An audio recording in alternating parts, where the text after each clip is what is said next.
Aku bilang pada suamiku aku akan pergi keluar kota beberapa hari. Ia hanya mengangguk. Ibunya malah tersenyum lega.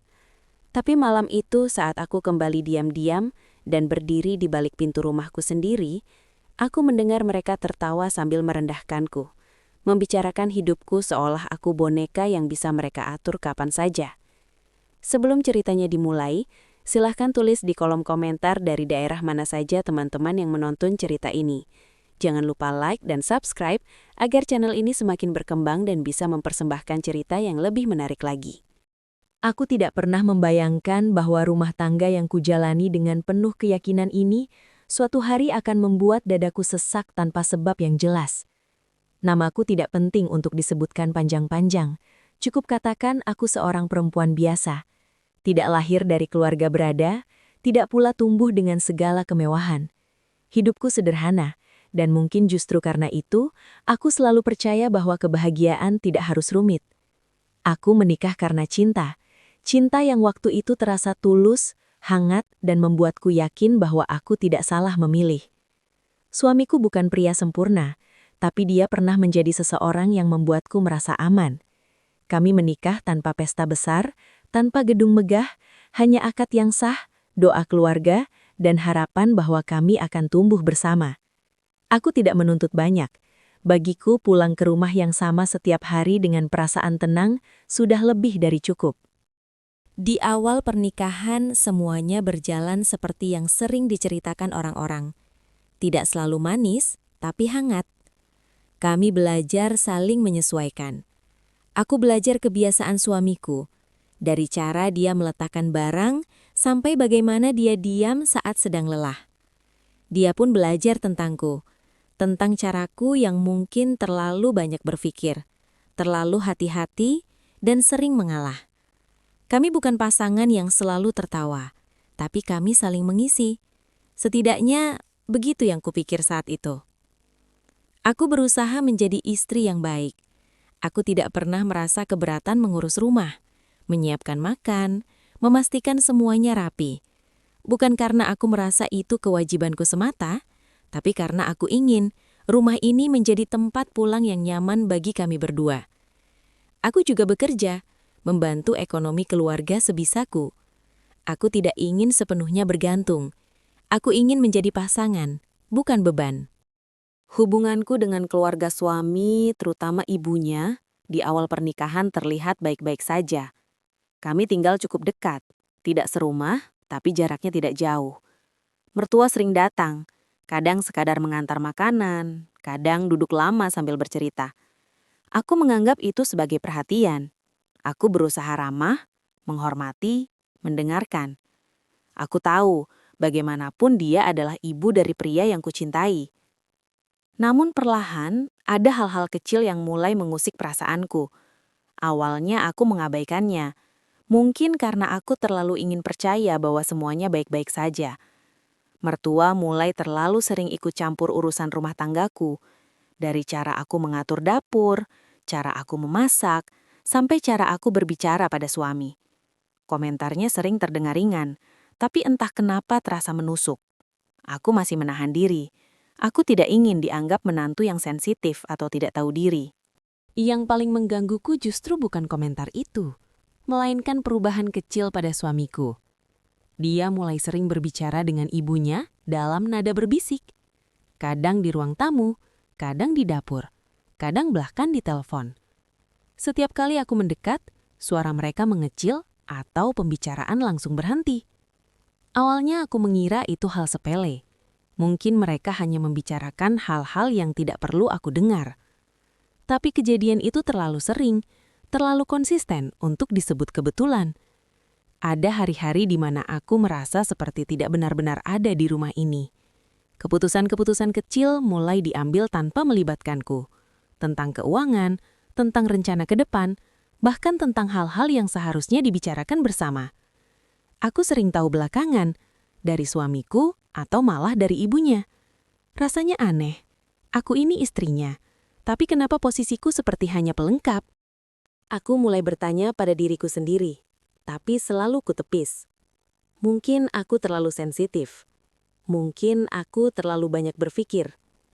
Aku mencoba meyakinkan diri bahwa tidak semua hal harus melibatkanku. Aku berusaha menenangkan hatiku dengan logika. Bukankah rumah tangga memang butuh penyesuaian? Bukankah wajar jika suami masih dekat dengan ibunya? Namun perasaan tidak nyaman itu tidak pergi.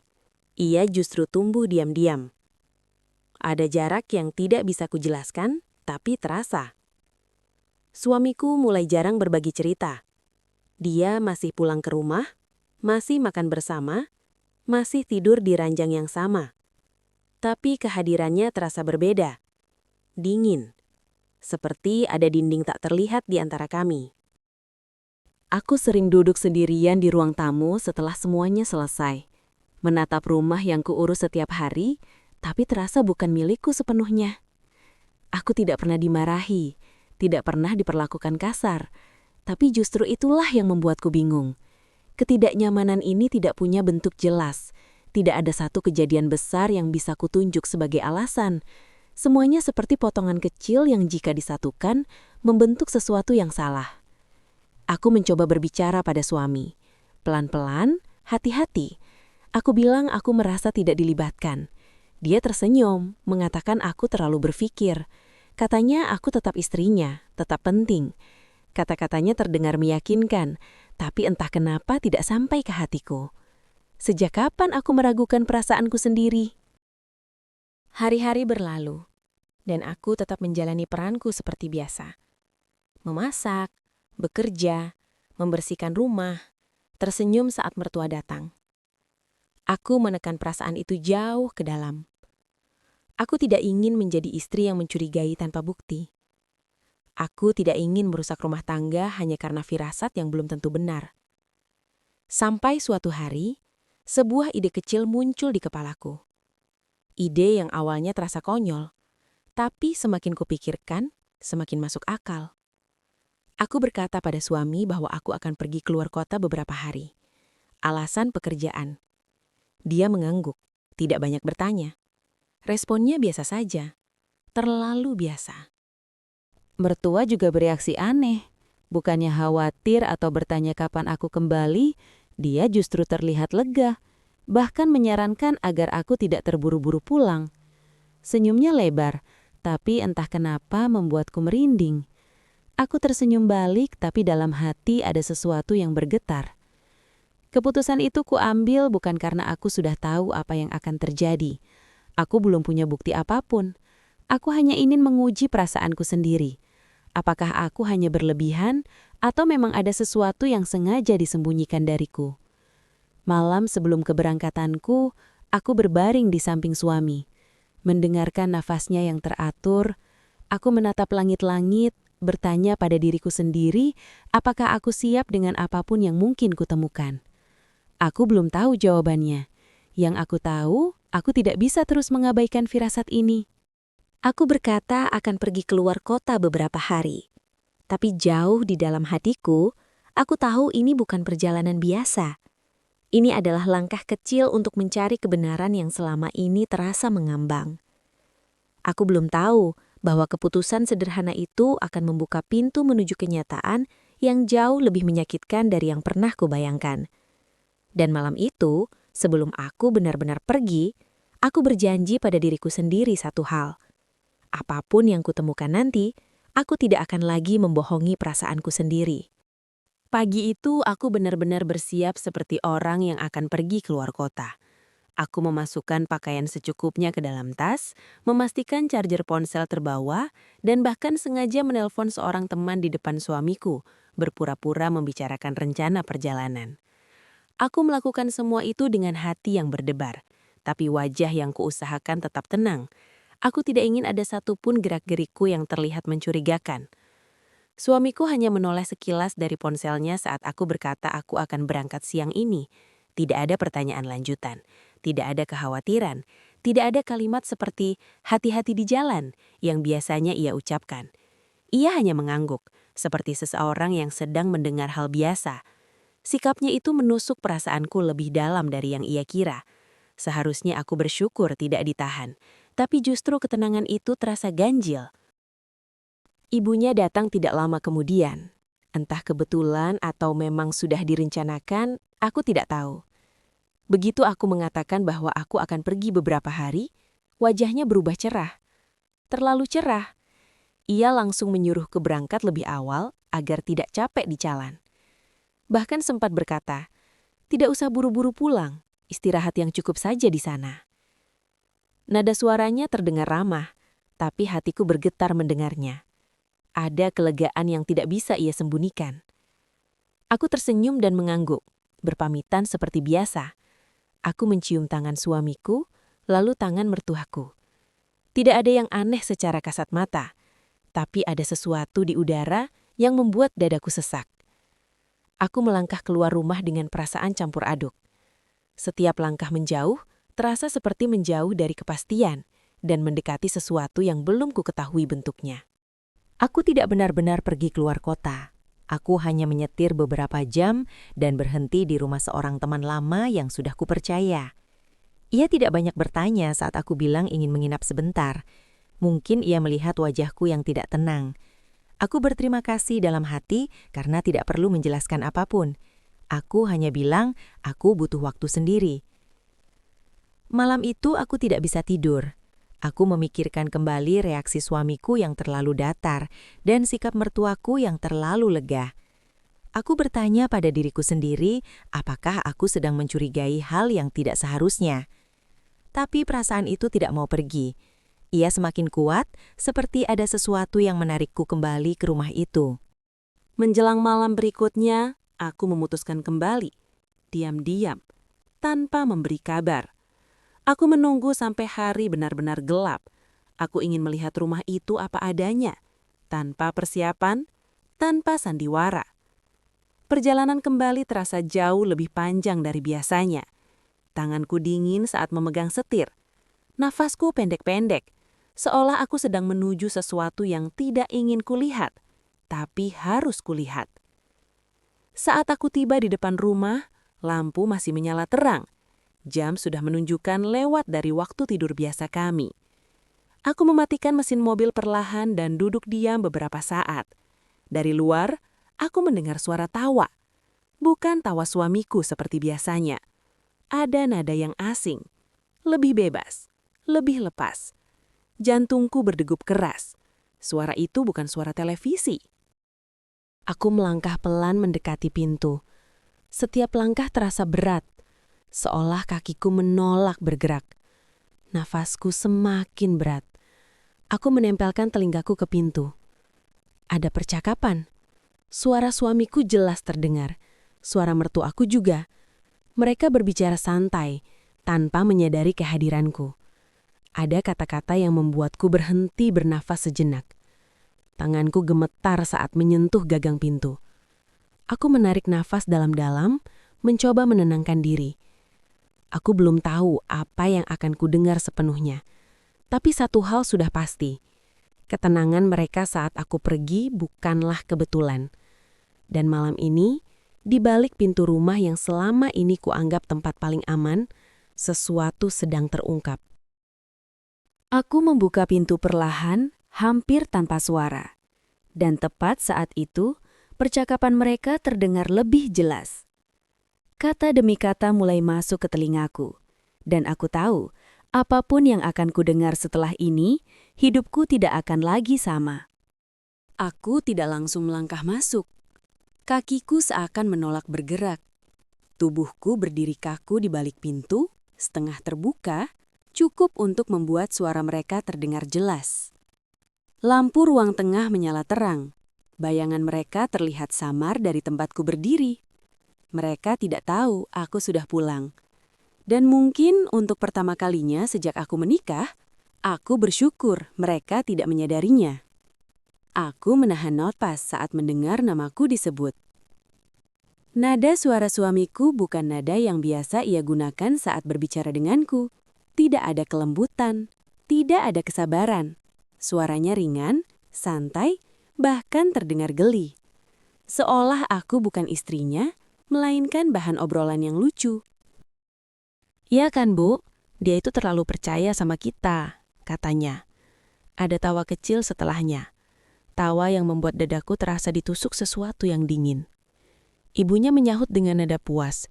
Makanya ibu bilang dari awal, perempuan seperti itu gampang diarahkan.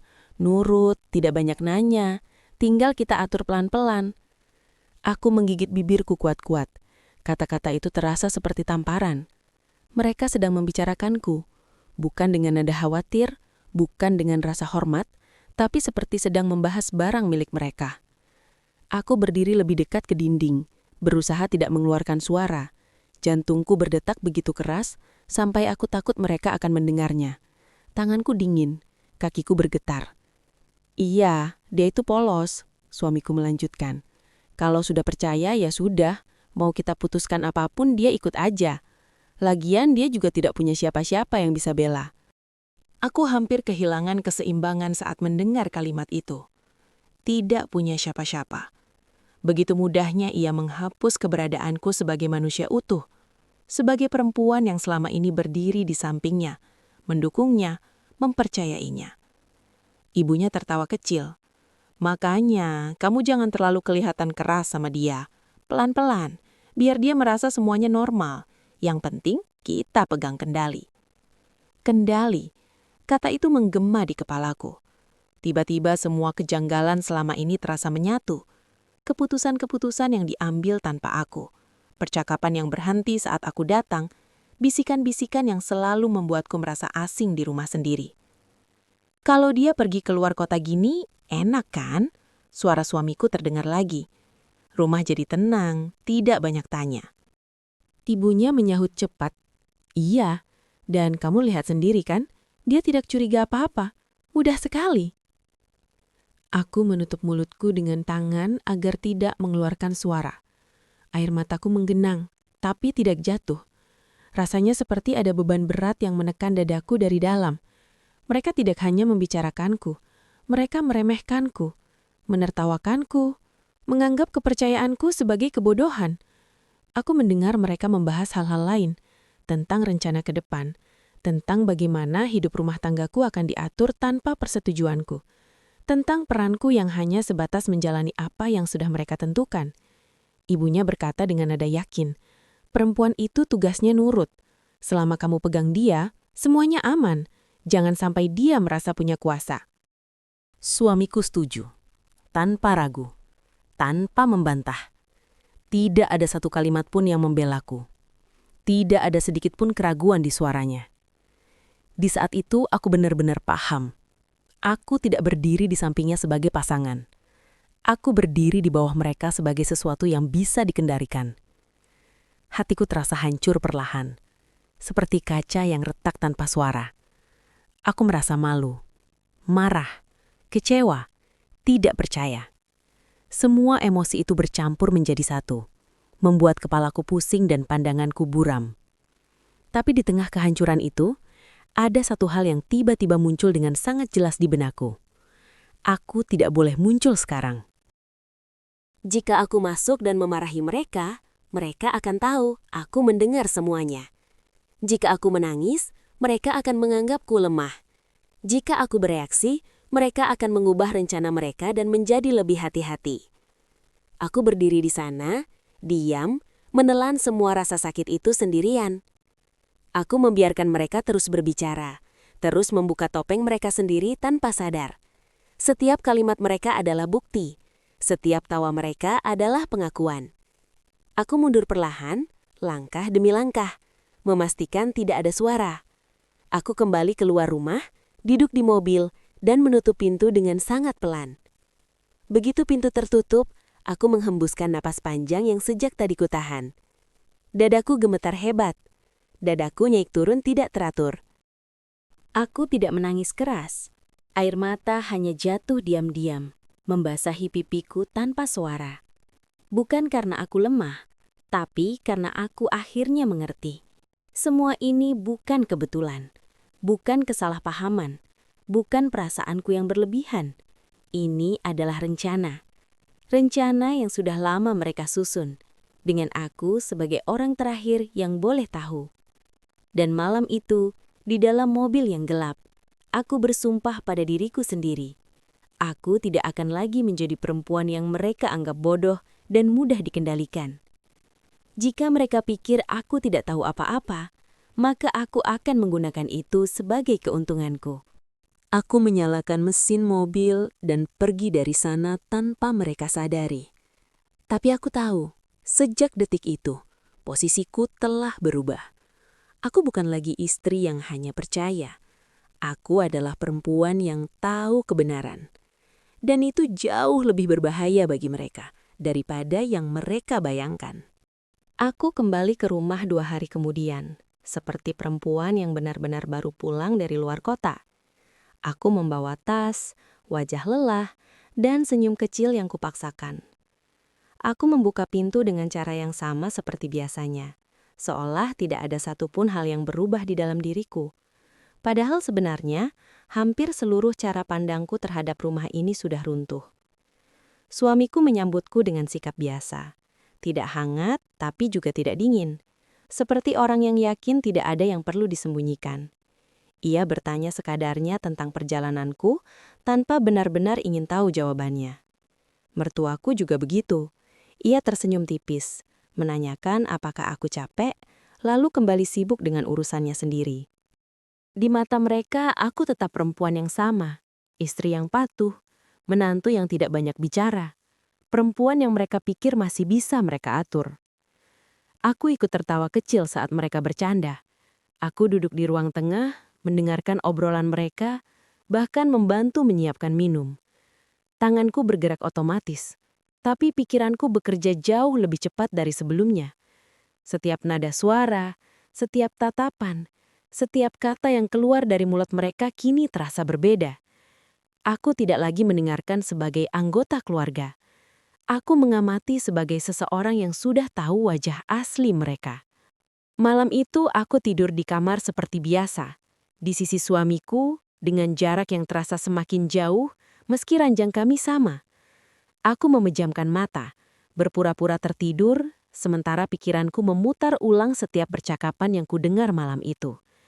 Kata demi kata, tawa demi tawa. Cara mereka menyebut namaku seolah aku bukan manusia utuh. Aku menyalakan mesin mobil dan pergi dari sana tanpa mereka sadari. Tapi aku tahu, sejak detik itu, posisiku telah berubah. Aku bukan lagi istri yang hanya percaya. Aku adalah perempuan yang tahu kebenaran.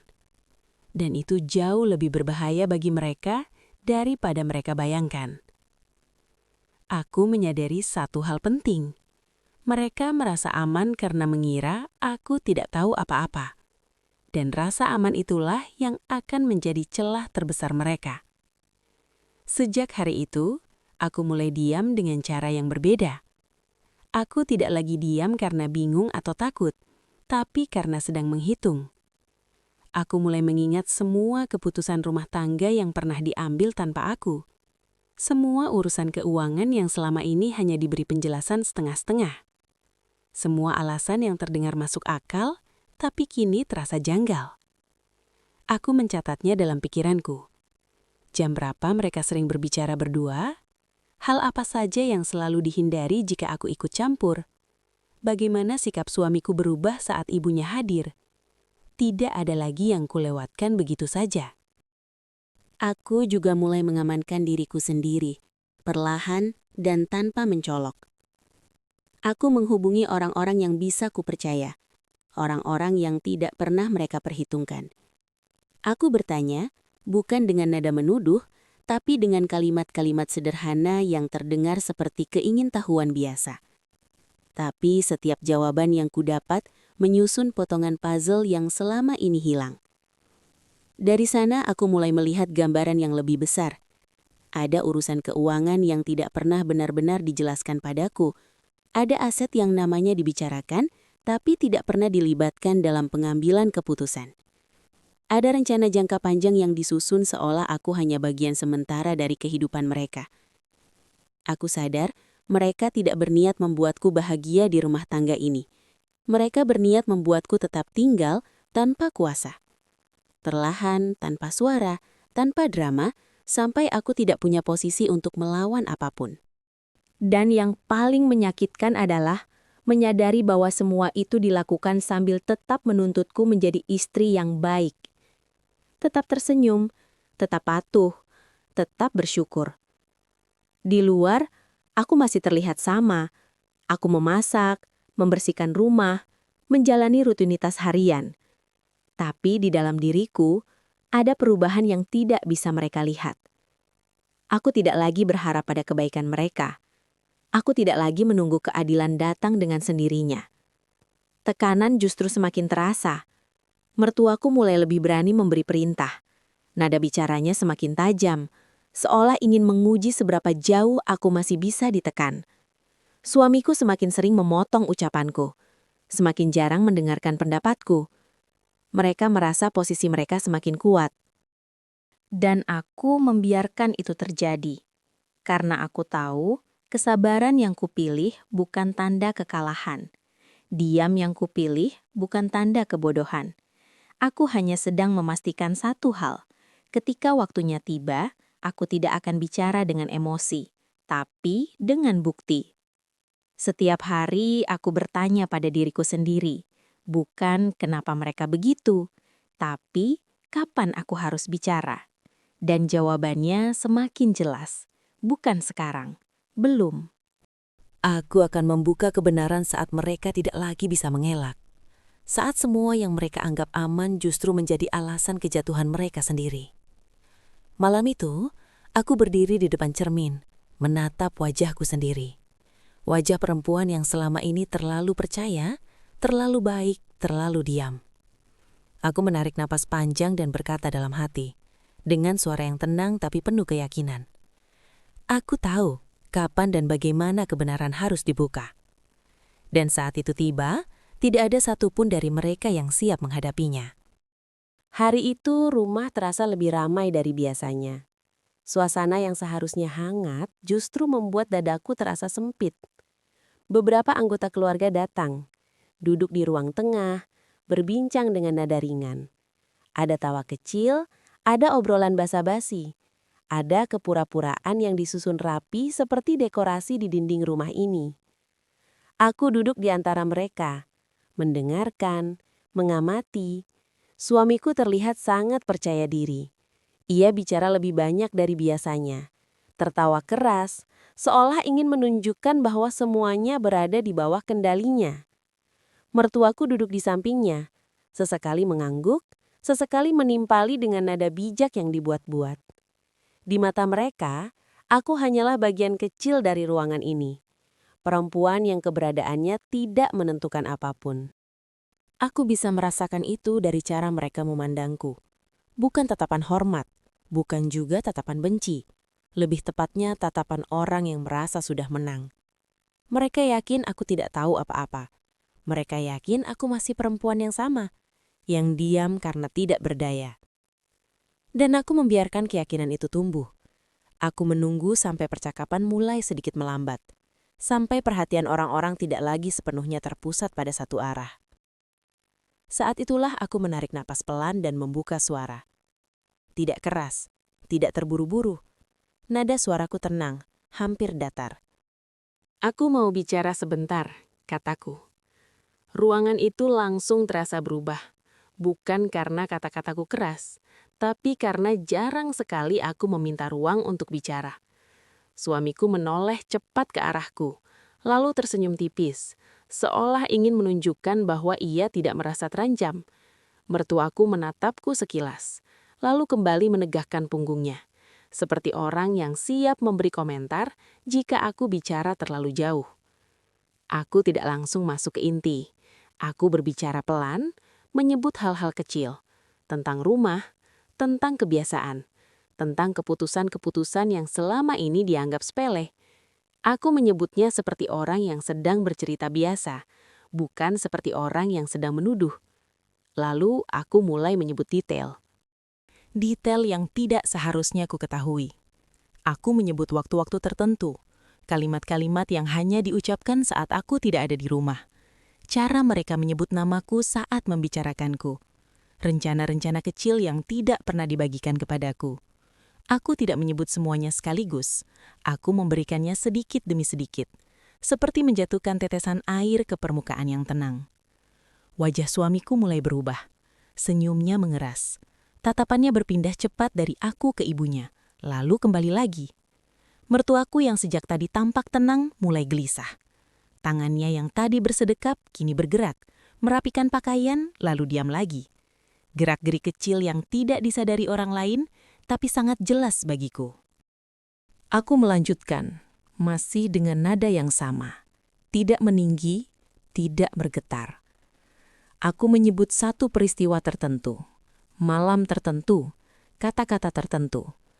Aku tidak perlu menyebut tanggal atau jam. Aku tahu mereka tahu persis apa yang kumaksud. Suasana ruang tamu mendadak sunyi. Orang-orang mulai saling pandang. Ada sesuatu yang berubah, meski mereka belum sepenuhnya mengerti apa. Yang mereka rasakan hanya satu, ini bukan percakapan biasa. Aku tahu semuanya sejak malam itu, kataku akhirnya. Kalimat itu tidak panjang, tidak dramatis, tapi efeknya terasa seperti sesuatu yang dijatuhkan tepat di tengah ruangan. Suamiku menegakkan tubuhnya, seolah hendak bicara, lalu mengurungkannya. Mertuaku membuka mulut, menutupnya kembali. Tidak ada yang langsung membantah, tidak ada yang langsung menyerang. Aku bisa melihat kepanikan mulai muncul, meski mereka berusaha menutupinya. Kepanikan orang-orang yang merasa tanah di bawah kakinya mulai retak. Mereka masih berdiri, tapi tidak lagi merasa kokoh. Aku berhenti bicara, sengaja. Aku membiarkan keheningan itu bekerja. Aku membiarkan semua mata tertuju padaku. Bukan karena aku ingin diperhatikan, tapi karena aku ingin mereka menunggu. Merasakan apa rasanya berada di posisi yang tidak tahu apa yang akan terjadi selanjutnya. Di dalam diriku tidak ada lagi gemetar. Tidak ada lagi rasa takut. Yang ada hanya ketenangan yang aneh. Seperti seseorang yang akhirnya sampai di titik yang selama ini ia persiapkan diam-diam. Aku tidak marah. Aku tidak ingin berteriak. Aku hanya ingin memastikan mereka mengerti satu hal. Aku bukan perempuan yang bisa mereka bodohi lagi. Ruangan itu masih sunyi ketika aku kembali membuka suara. Semua mata tertuju padaku, bukan karena aku meninggikan nada, tapi karena tidak satu pun dari mereka tahu seberapa jauh aku akan melangkah. Suamiku duduk kaku. Mertuaku berusaha mempertahankan wajah datarnya, tapi sorot matanya sudah tidak lagi setenang tadi. Aku bisa melihatnya dengan jelas. Ketakutan yang berusaha disembunyikan oleh orang-orang yang merasa rencananya hampir terbongkar. Aku tidak langsung menyerang. Aku tidak perlu. Aku hanya mulai bercerita dengan nada yang sama seperti sejak awal. Tenang, terkontrol, seolah aku sedang menjelaskan sesuatu yang sudah lama kupahami. Aku membuka semuanya satu persatu. Tentang bagaimana mereka sering berbicara di belakangku. Tentang keputusan-keputusan besar yang sudah dirancang tanpa pernah melibatkanku. Tentang cara mereka membentuk rumah tangga ini, seolah aku hanya bagian kecil yang bisa dipindahkan kapan saja jika sudah tidak dibutuhkan.